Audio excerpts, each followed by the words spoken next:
Hi everybody, story here from Anonymous. Hi Mr. Matt. Hi Mr. Matthews. So my parents are divorced and my dad is a narcissist. My mom has a restraining order against him since the divorce in 2005 or 2006. I'm not exactly sure. Because he threatened to blow her brains out with his gun. He doesn't have one now because of it. He molested me as a young child, but I don't remember it. My mom took me to a therapist and a doctor to check me out from what I remember. I remember that she, the doctor, had me lay on the table and did the exam and said that I did have signs of something happening to me, but I don't remember what exactly. But I do remember having terrifying nightmares as a child of him coming into my room to hurt me. When I got older, I hit puberty. I began to have feelings for older men like 40s and 50s, which I couldn't control and I didn't understand the reason why. I now also suffer from what I believe is bipolar disorder, OCD, and anxiety. As a child, I did sexual acts with my dolls and rubbed against objects. As a child, my mom would sleep in my room with me and my two brothers and lock the door at night to make sure he didn't get in, and never left me alone with him after that.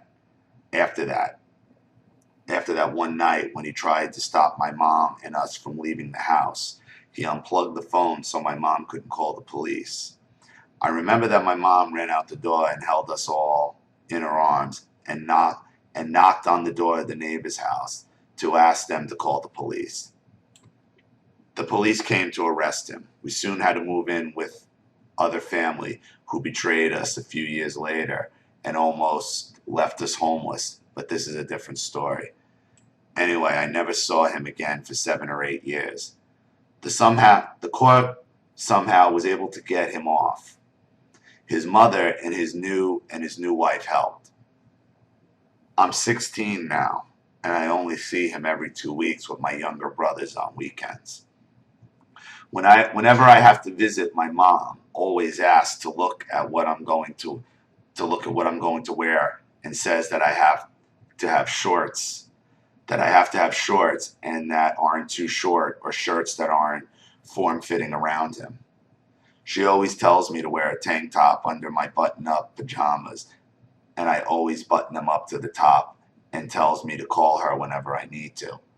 She doesn't know that I have these after effects of things, or even know that I remember anything, because I'm good at hiding it. My dad ended up getting remarried to a woman who's a lot like him, only cares about appearances to others, money, status symbols, and oh yeah, did I say money? She is an annoying person who believes that she deserves something because she is our step parent. She is a parasitic person who showed the court that he is a good dad by marrying him and showing that they have a normal life. My dad comes up with crazy stories about how my mom is a bad mom and a bunch of other crap. Even though she was always there for us, me and my two younger brothers, she has not done a so good job that doesn't pay. She has not a good job that doesn't pay much, and we live in a low income housing. She is the custodial parent. While he has a very good job, a big house, a new wife, I'm the scapegoat of the family while my younger brother is the golden child because he gets straight A's and wants to go to school for business. I am bullied and made fun of by his new wife and him, and looked at as an embarrassment. For example, if we go to a nice restaurant, I have to dress the way he wants. Once, I didn't put a napkin on my lap before eating, so after he said that, I will look trashy and embarrass him. Ugh. Anyway, one time my mom didn't have enough money that month to buy my youngest brother new dress shoes until the next month. The shoes on the shoes only has a few scrapes on them. So his new wife and him sat and trash talked my mom and called her lazy, crazy, and needs mental help when she is mentally fine. Another time I didn't agree with him, so he called me schizo, an idiot, When he dropped us off at the designated drop-off to go back home with Mom, if she gets there late, he says stuff like, "Oh, your mother is late, maybe because she got into an accident. I wish I didn't have to take you back to your mother." Or other times, he talks about my mom's side of the family. He asks if I see my cousins, aunts, uncles recently. By the way, my mom's side of the family is fake and toxic. We say no, and he says that if something ever happens to you or your mother, you would live with me, not your cousins. He cries and tries to guilt trip me into letting me come to my graduation, which will be in a few years. He says that his new wife also deserves to go as well. I'm tired of the BS. Thanks for listening.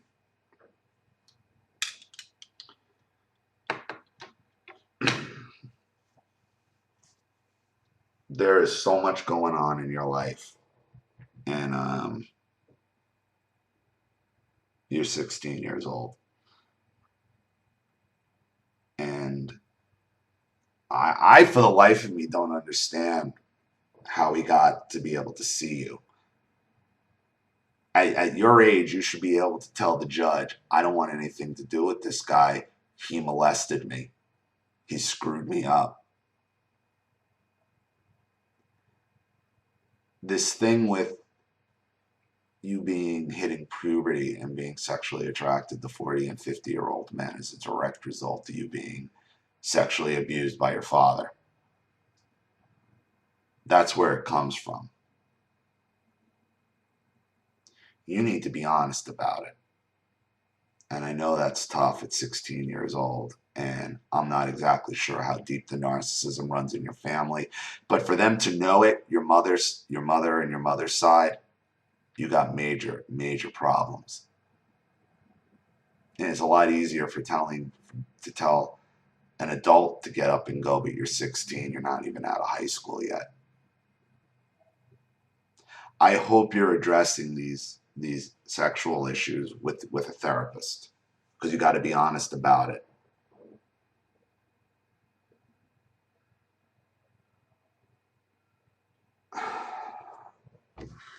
Sounds like your father's still trying. I can't believe he has any type of custody. At 16, you're supposed to have a say in whether or not you want to see a guy who sexually abused you. The thing with the ex. Why, if you don't want him at your graduation, then he shouldn't be at your graduation. Her either. I just don't want to give you advice at 16 years old where you really don't have much control over things in your life. I would talk to your mother about going back to child court and or just say, I'm not going, and nor should my brothers. This guy is dangerous. He's still dangerous. That's the thing. This guy is still dangerous. And I don't know if the sexual abuse was ever addressed in court. The gun was on your mother's part. So if your mother addressed the gun in court, how was the sexual abuse not addressed in court? I don't know if it was or it wasn't. But if it wasn't, then you got a real problem with your mother as well. A real problem based on what you're telling me about her side being toxic and selfish.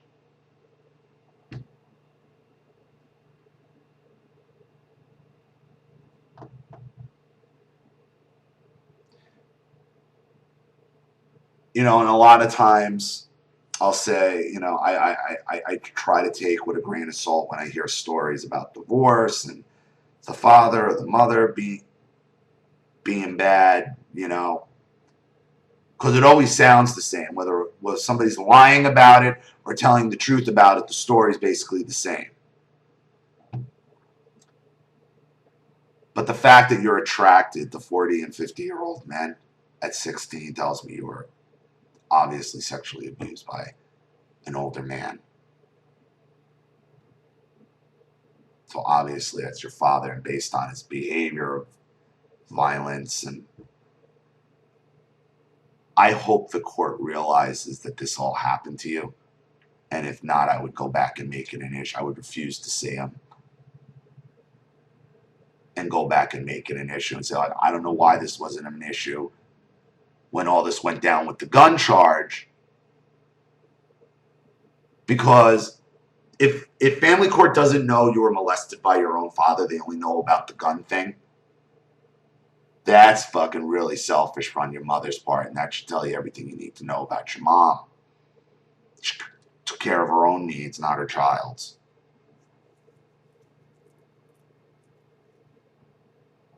So you're going to have a very, very tough road ahead of you. But my best advice to you is, when you talk to the therapist, be honest about your feelings, about your sexual feelings, about what's going on. You can't be embarrassed. You got to just lay it out there. And if you don't want to see this guy, don't see him. And I would push the issue with your mother. And at your stage, it's really the best you can do.